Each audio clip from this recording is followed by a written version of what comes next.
Hello, hello, hello, hello. I am Brooke Brimm, and this is Holistic Health Over 50.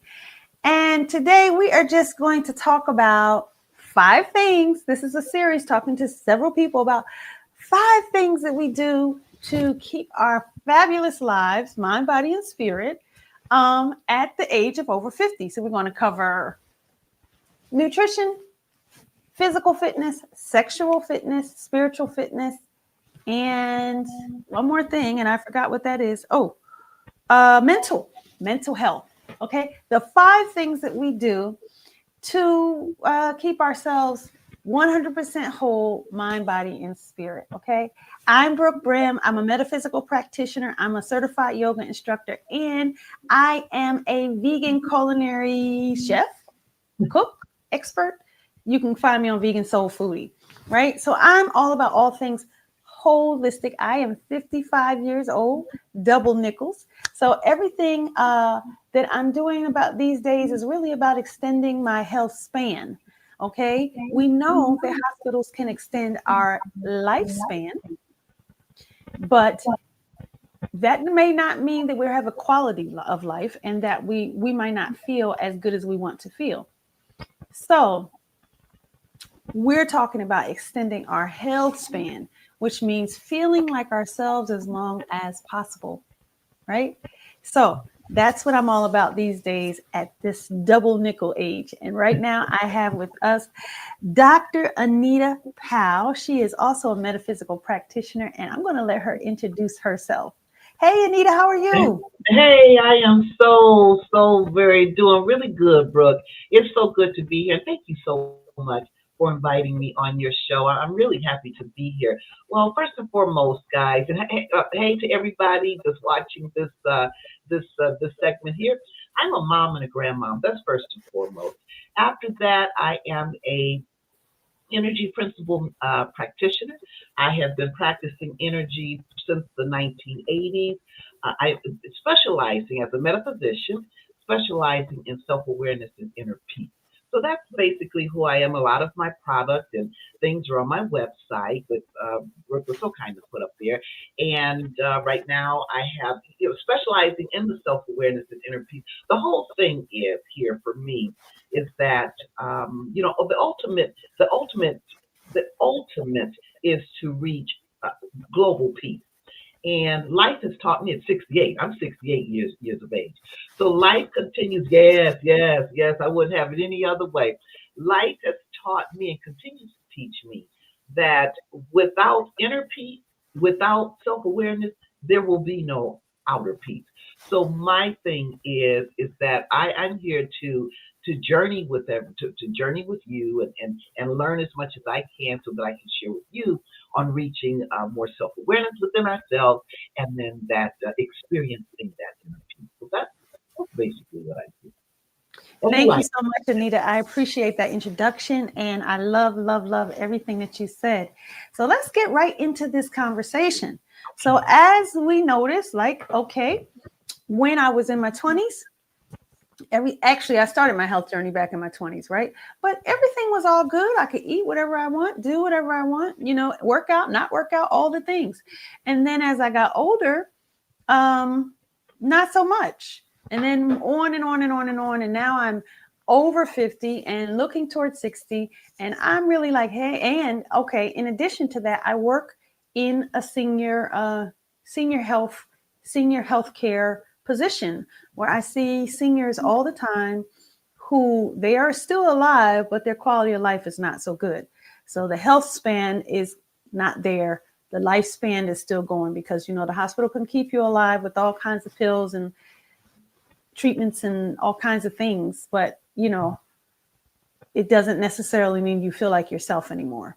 So it's really just gotten me to think a lot about the people that I see every day and my quality of life. So that is why I started this channel. So let's just get right into that conversation. Tell me, what do you do firstly for mental health? Well, for my mental health, first and foremost, and I don't want to sound like a broken record because you're probably going to hear me say this over and over again. Mm-hmm. First and foremost, I watch my thought because it is our thought that determines how we feel, how we look, what we're doing, all of that kind of thing. So I Mhm. really, really monitor. I monitor what I'm thinking. Not necessarily getting rid of it or anything. I'm not saying that, kind of Mhm. because we all have shadow thoughts and everything. But my position is, it's not that we have doubts and fears and all of this. It's that we're aware of it and then we Right. can address it. So that Knowing what we're thinking so that if it doesn't feel good to us, we can alter it, we can absolutely, change it, we can change course, we can challenge that thought and say, hey, is this absolutely, really true, before we turn that thought into a belief. Because if you think absolutely, things over and over and over again, it can then turn into a belief, and it might not be a healthy belief, it might not be the Abs- best belief. So yeah, I love absolutely. that, I love that. Yeah, So that's that's your that's one of mental. my that's one of my t-shirts. Manifestation is in the belief. A lot of times, a lot of things that we believe in are limiting us, and I found two just recently for Mhm. myself that I didn't know I had. I Right, didn't because know I that's had what them. happened, doesn't it? It is a real thing that you feel like you challenged the thing. Hey, I got this. I tackled it. I'm good.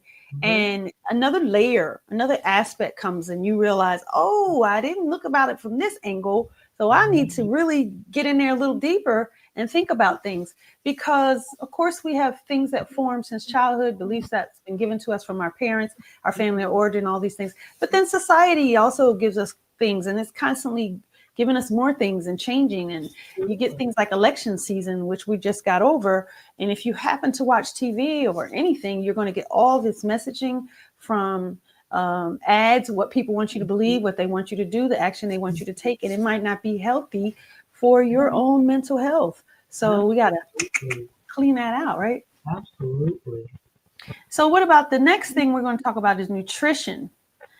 Tell me what you do for your over 50 health for nutrition.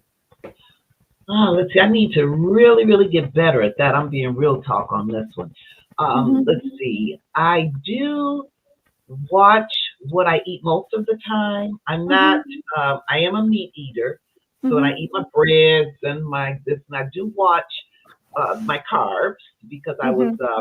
diagnosed with diabetes in 2019, but then I Uh-huh. was able to convert that. So I'm no longer diabetic, but I Ooh. still, yeah, I still monitor and watch my carbs. So okay, so yeah, that we got to stop right there because that Okay. is huge. What you just said, right? You had diabetes, and Hmm. Right. there's a lot of people I'm sure watching who that is like a huge thing, right? That's something they Hmm. would like to accomplish. You had diabetes and you don't, or I'm about to have diabetes and I need to be able to stop it. So you say you watch your carbs. Can you go into a little bit deeper about that? Because even though, like I was talking to you before this, before earlier, yes, I am a vegan, but I don't believe that that's the only school of thought for health, right? Okay. We Right. each find whatever school of thought is ours and we walk it. Whatever that path is, we walk it. So if Right. yours is watching your carbs, I would just love to hear more about what that looks like on a daily, and like how that played out before you got it, when you still had it. Sure, sure. Before I was, it was told that I had diabetes. I would eat anything. I mean, I wasn't watching anything.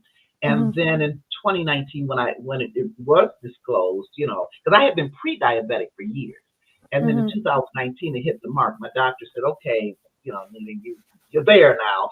So then, what the first thing I did, though, as a metaphysician, I'm going to be honest with you, the first thing I did was go soul deep. I said, I need to go soul deep. What is within my soul that my soul is Hmm. saying I need healing? So I broke up my Louise Hay book, and then it immediately recognized, I resonated with what she said, because I had that type 2. There's a difference, with liver Hmm. and all that. So mine was type 2. Hmm. And that metaphysical reason, I had to work on that. I also exercise, and it's something because on the days that I found that I had diabetes, I was on my way to the dollar store to get snacks to take on the plane because I was going to Arizona to offer a presentation to the graduates of the International Metaphysical Ministries. There's Oh, okay. graduation. Okay. So, That's the this school we went week, to together. So yeah, yeah. yeah. So I had my presentation and all this together, even as I'm walking up to that stage, I had my message. And when I got up there, it was like, spirits, no, just tell your story. So I started sharing the story how yesterday I found out this and that. What led that to, after I was done, two sisters came up to me and said, get this book. And when I got home, I got the book. It was by a nutritionist. And she was saying how even the American Diabetes Society says that we can have so many carbs, like 225 or something like that.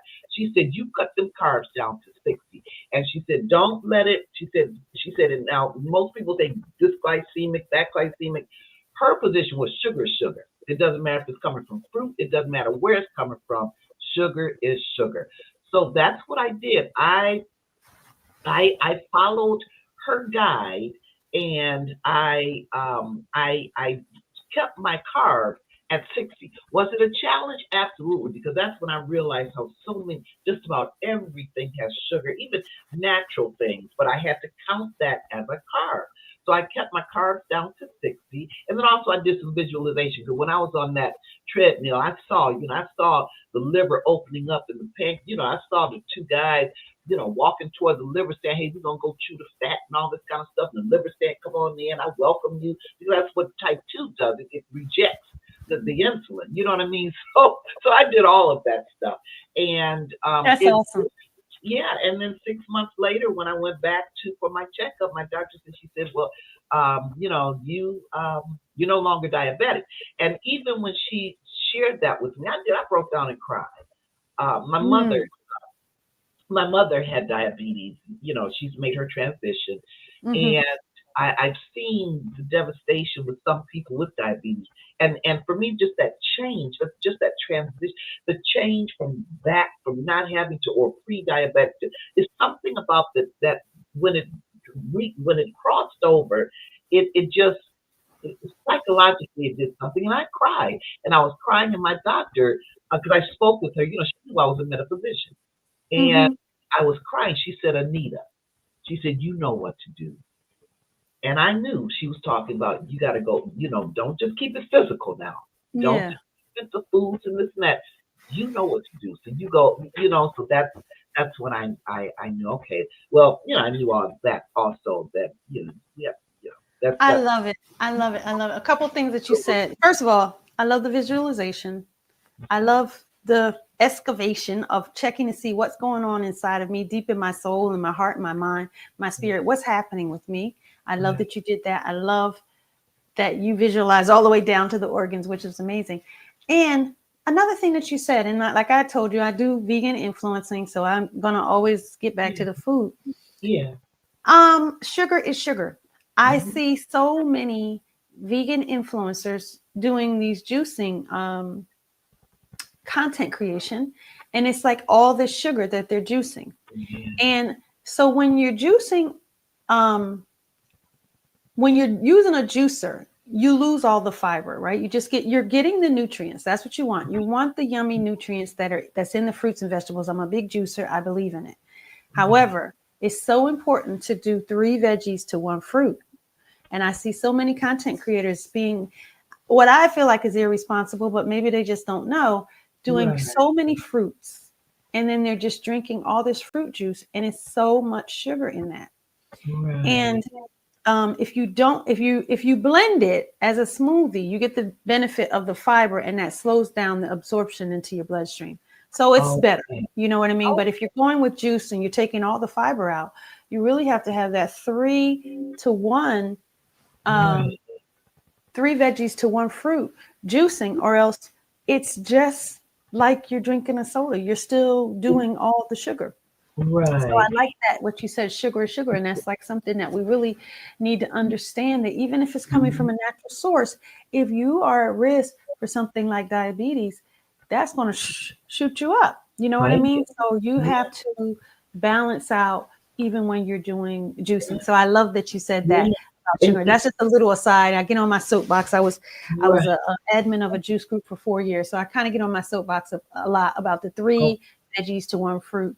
Um, right. Producing, because And it does matter, and it's a lot of people, especially young people, and they're not yeah. noticing because they're young, right?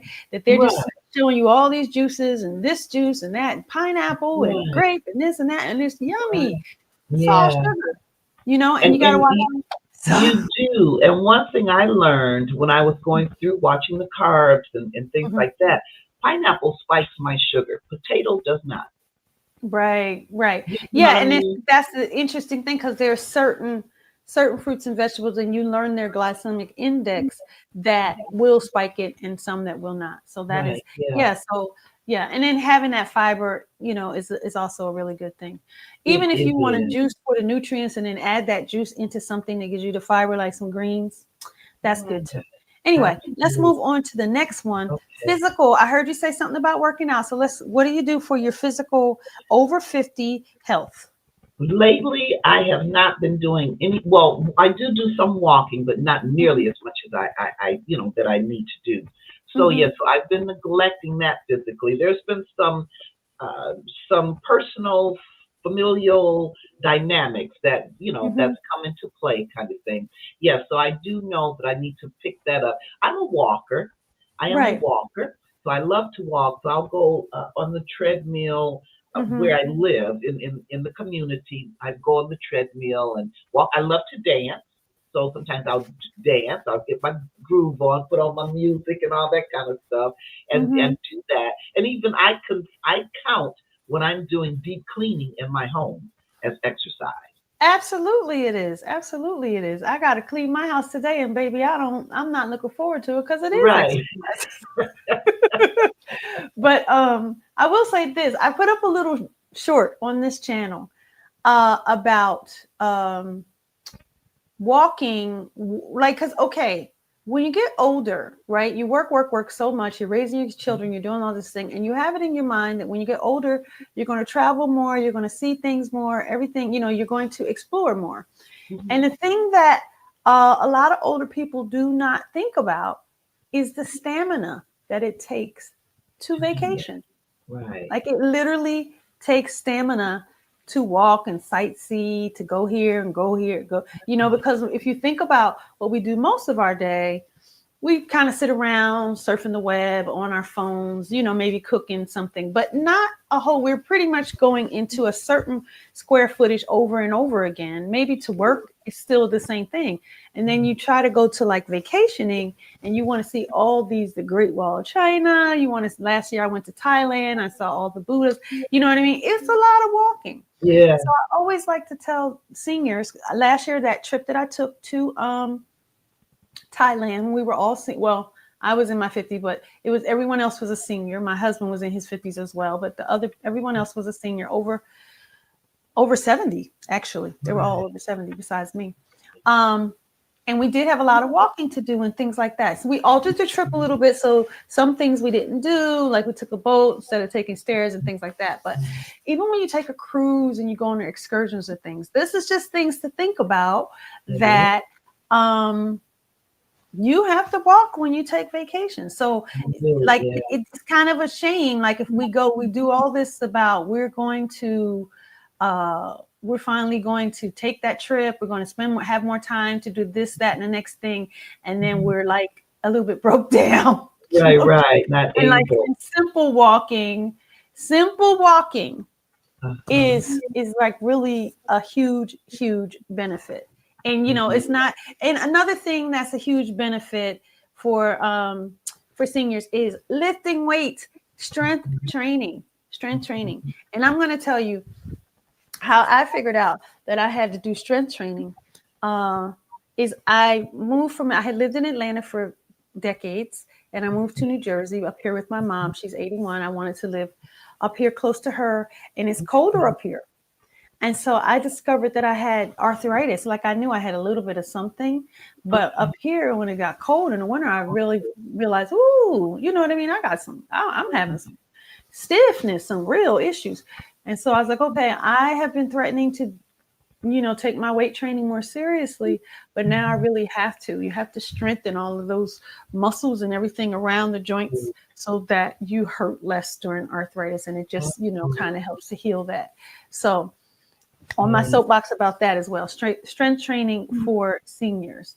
Yeah, Now, I have my 10 pounds in my bedroom. I have two black 10-pounders. there you go. So see, you Yeah. do, and that's interesting, Anita, because when I asked you about your physical, you're like, oh, I don't do that much. And then you're like, well, I walk a little bit, So actually, you're doing a lot more than what you're telling us, right? You just forgot. Uh-oh, I think you lost the sound. There we go. Can you hear me now? Yes. Okay, yeah, it just popped on mute. Sorry about that, guys. No Yeah, worries. one of the things that I'm doing, Brooke, though, is I have a petition, and I have over 200 signatures now. I am trying to change the word senior to seasoned citizen. Change the word what to what? Senior, Oh, senior. to Yeah, seasoned. Yes, I love it. because I did a lot of research, and I Uh-huh. found that word Hmm. creates barriers, and Yeah. and it does have like a destructive, negative connotation. Mhm. Yeah, so and people, I always share with people because I claim, I claim my age, and I'll say, I am a seasoned citizen, or a seasoned adult. I said, No, you I guys think that haven't that's just come great to work. because I think that that's really great because we used to say elderly, old. We used to say old people. We used to say Mhm. elderly. Then we graduated to senior. And if seasoned is where we're going next, I'm all for it. I think that Yeah, that's and even young elderly. Now, I'm hearing a lot of young elderly. I just don't even hear people say elderly anymore because we changed it to senior.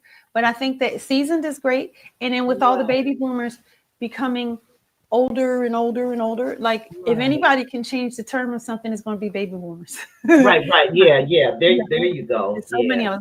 Let me just take a pause right now. You heard me say that I went to Thailand. If you're listening, last year this time in 2025, we're going to Bali. So if you're interested in going to a retreat with me, I think this will be retreat number 13 or 14. oh, bless I've you. taken three out of internationally, several I do in America, in the United States. So if you are wanting to take a trip with me to Bali, feel free. I'll put my the link to the information in the in the description, and you can contact me if that's something that you want to do. We are going September 29th to October 5th to Bali and experience the beautiful culture. And we will be accommodating plant-based because I'm 100% plant-based. So we're going to have yummy plant-based foods. But if you eat meat, we'll accommodate you as well because it's about that whole experience, that holistic experience, right? So we're not going to try to make you eat plants just because you're going with me, right? But we're also, if you are vegan, know that you're going to eat well because I'm going to make sure that that's the case. Because sometimes vegans don't get that, but we're going to make sure we have that. That So I sounds just wanted to do that. wonderful. Say again. That sounds wonderful. Yeah, it's going to be beautiful. I just wanted to take a minute to say that since I mentioned Thailand, I just wanted to mention that. And like I said, last year it was my husband and I were the ones in the 50s. Everyone else was over 70. So if you are over 70 and you feel like, oh, I don't know, I can't go, you can go with me. You'll be safe. All is well. Right, right. Okay. So we're going to get to the next one, and I want you to stay and listen to the end because the last one we're going to do is sexual. So you want to hear about that. So stay to the end to listen to that. But right now we're going to get into spiritual. And since we have a spiritual guru here, this is going to be good. So tell me what you do spiritually to keep yourself whole, Anita. Oh, bless your heart. Well, again, it's that mental thing. I believe one love, one energy, and um, as an energy principle practitioner, if you want to say spiritually, metaphysically, I practice the seven universal laws, Mm. the teachings of the universal laws. I practice the disciplines of the Kabbalah. So hold, And hold right there. Hold right okay, there. You got to tell me what they are. Your seven. What are the seven spiritual laws? I'm not just Oh, going to let okay. you say you practice that and not tell us what they are. Oh, okay, okay. So we have the universal law of one mind. That's number one. We have the universal law of correspondence, as above is below. We have the universal law of vibration, the measure, frequency, and velocity. Hmm. We have the universal law of polarity, not duality, the opposites, because there are no duals. We Hmm. have the universal law of rhythm, the tides, the ups and downs of life. We have the universal law of the sixth of one of cause and effect. Choices we make, we'll Hmm. experience the result. And then we have the universal law of gender, our masculine and feminine energy, knowing when to manifest our feminine energy and knowing when to receive the ideas and the knowledge so that we can understand to manifest. I told y'all we had a guru. Yay. Thank you. Thank you. Thank you, Dr. Anita. We Thank appreciate you. you. Now, I'm going to let you go ahead and finish what you were saying because I just wanted to make sure we paused Oh, and got those seven sure. spiritual. Oh, absolutely. Yeah, and then like I said, I practice. I do my best to practice the disciplines of the Kabbalah, and then I'm a chakra 10 body gal. Like I said, I believe in going that soulful deep, and the chakras, which are our centers of consciousness. I do believe in practicing knowing with the base. Okay, if something is going on with my legs and this and that, let me go inside and see. Okay, what am I fearing as far as my self doubt, my subsistence strategy? If I'm experiencing emotional back pain, low back pain, okay, what am I holding on to emotionally? What's going on? So this is how I practice and share with others how. And again, it's all about knowing more about me and my connection with the universe, knowing more about you and your connection with the universe, knowing more about we and our connection with the universe, because we all are one. So that's my spiritual practice. Thank you. Thank you so much. I Thank appreciate that. you. Now we're going to get to the last part, talking about sexual, what we do spiritually. Now, first, I want to ask, are you partnered? No. Okay. So this is good, right? This is because this is something that whether we're partnered or not partnered, and we get older and everything we might not be bouncing around like bunnies like we did when we were younger, even if we are partnered.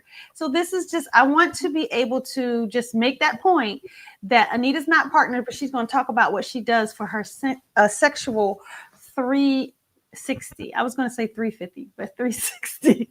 360. Yeah. What's Your that, wholeness. sis? Oh, the wholeness. Oh, Yes. 360. Okay. Yes. The degree. Wholeness. Yes. Okay. Yeah. As I am not sexually active Mm-hmm. at the present time. However, I am a sexually sensual woman. Mm-hmm. So I still have the urges and all of that, that comes along with being woman or female, human, Right. divine. So I still have all of those. Now I don't know if I don't know how much I can say. You might have to cut it out. But in real talk, because I'm not sexually active, and I do have those urges, do I do self satisfaction? Yes, I do. Absolutely. Yes, I Absolutely. do. Yeah. I mean, not only that, it's important, I think, for women to do self cultivation, masturbation, whatever, self satisfying, whatever we call it. It's important because our lining of the vagina can get very thin and irritated if we're Mhm. not doing, having any lubrication there, right? And we Mhm. won't have the lubrication if we're not doing anything active. So to do it yourself is a good Mhm. thing. You know what I mean? It's just for Absolutely. to keep yourself nice and healthy, no irritation, nice and smooth, nice and plump, and all those kinds of things. So it's amazing. And God made us sexual. So Absolutely. I was going to say, is that innate? yeah, This is before what's we taught. had a partner, we had sexual urges. So Right. hey, having sex with yourself is okay. Right. That's, I think so. Absolutely. It's not even questionable. Okay. So that is I think that is it for me. Do you have anything that's happening with you that you want to plug? What's going on in Anita world that we should know about? And then where would we find that out? And where can we find you all over the internet? Uh-oh, you're back on mute again.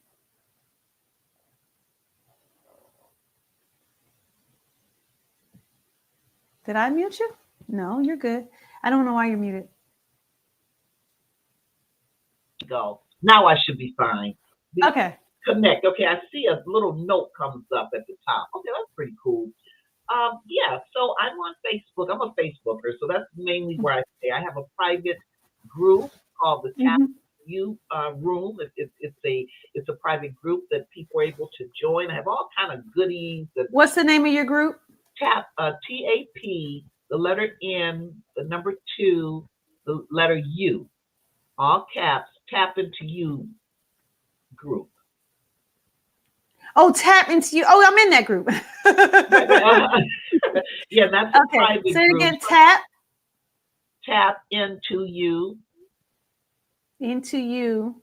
Okay. Did I do that right? Let me see. Is that it? Oh, no. Let's see. It's TAP. Yeah, I can put it in the chat. Here. Well, we can put it in the chat. Yeah. Okay. We'll put it in the chat. But say it again. TAP. The letter N, the number 2, the letter U. Oh, okay. Got it. Facebook group. So this is your Facebook group, Tap Into You. Okay. Yes, I'm in that group. Yeah, yeah. So that's a private group. We put up all kind of things. Anything that I find, I'm a researcher. I love to research and find things. So whatever I find that I find is valuable, I put it in there for everybody.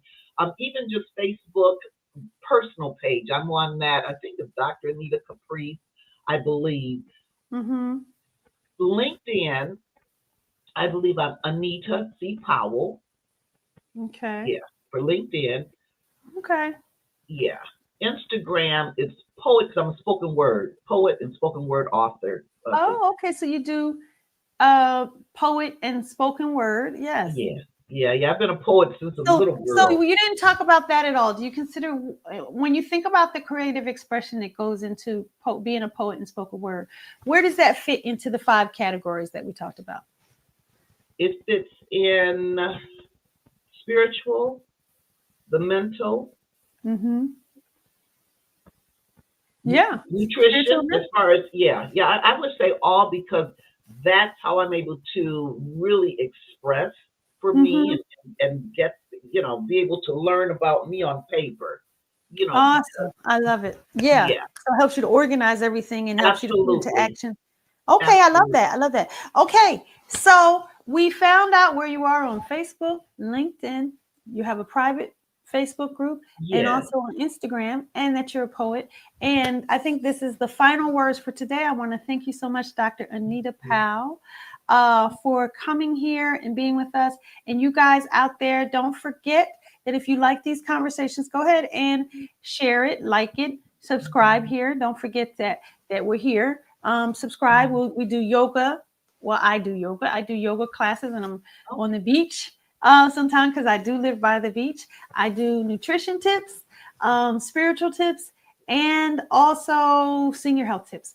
So if you need that, if you want that, you're over 50, please don't hesitate to like and follow. And we will see you again next week, Sunday at 1 p.m. with the next conversation. Thank you. Bye-bye. Blessings and love, everybody.